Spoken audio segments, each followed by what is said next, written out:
We've already seen a secret sibling show up in the Asgardian royal family, and needless to say, her arrival didn't exactly go over well. But a very different member of the family almost made an appearance, and let's just say he's a lot nicer and tougher than Hela. His name is Balder, and he was almost an integral part of the MCU.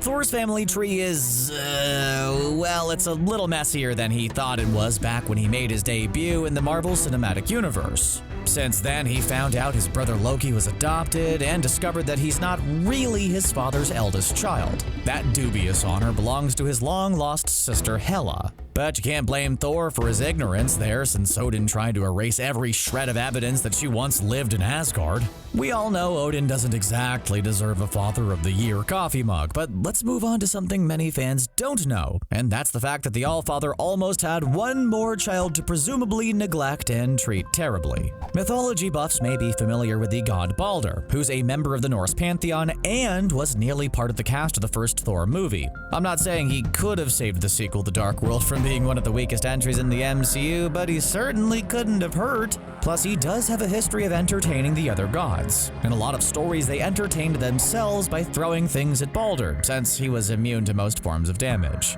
I know I'm just a mere mortal, but honestly, I thought gods would be a lot harder to entertain. Don't get me wrong, Balder was much more than entertainment for the other gods, and despite using him for target practice, they tended to adore the guy. He was the god of light, joy, and the summer sun, which made him an all-around likable dude. Being a member of the Norse pantheon is already impressive, and Balder also has a counterpart in the world of Marvel comic books. He's known as Balder the Brave, and he's a son of Odin. While the MCU's Hela is evil incarnate, Balder is a sweet boy who once called time out in a battle of storm giants to help a baby bird back into its nest. That's pretty much the Asgardian version of helping an old lady cross the street as far as I'm concerned. Thanks to a little bit of his mother's Frigga's magic, he's invulnerable to harm from most sources, with the exception of mistletoe, so the Christmas season must be an especially stressful time for him. Like most Asgardians, he's super strong, fast, and durable, but he has his own impressive healing powers and limited magical abilities. Of course, the Royal Asgardian family tree looks a lot different in the comics than it does in the MCU, so much so that I could probably do a whole other video on it, but maybe another time. What you need to know about Balder is that he's brave, powerful, and is never too busy to help out those in need. He certainly sounds like a suitable hero, which is why he was almost included in the first Thor movie. Charlie Wen was once the head of visual development for Marvel Studios, and revealed via an awesome piece of concept art that Balder was very nearly a part of the MCU. Apparently, Wen completed this piece before Balder was cut from the film, and he decided it was too good to not share on social media. According to Wen, including Balder in the movie would have added another layer of complexity to Thor's relationship with Loki.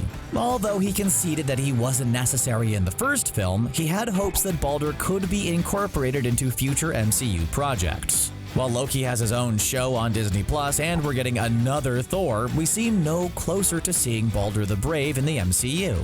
And honestly, it's not hard to see why. If Balder was a member of the MCU, he would have a greater claim to the throne of Asgard than his younger brother Thor. And Thor trying to ascend to the throne was a major motivator, until he actually got it, and then he promptly handed it over to Valkyrie and went to go have fun in outer space. Thor being the heir apparent caused Loki to resent him, which set the tone for their relationship. It was hard for both of them to work past the resentment that they felt. Loki resented Thor for being Odin's obvious favorite and the heir to the throne, and Thor wasn't happy about the many times his brother betrayed him over the years. But despite all this, they managed to fight for the same side in Ragnarok, and it was clear that they loved each other, despite all the, and again, many betrayals. Thor and Loki had one of the most entertaining relationships in the MCU, and while Wen may have been right about Balder adding complexity, that's not necessarily a good thing. We've always found siblings entertaining,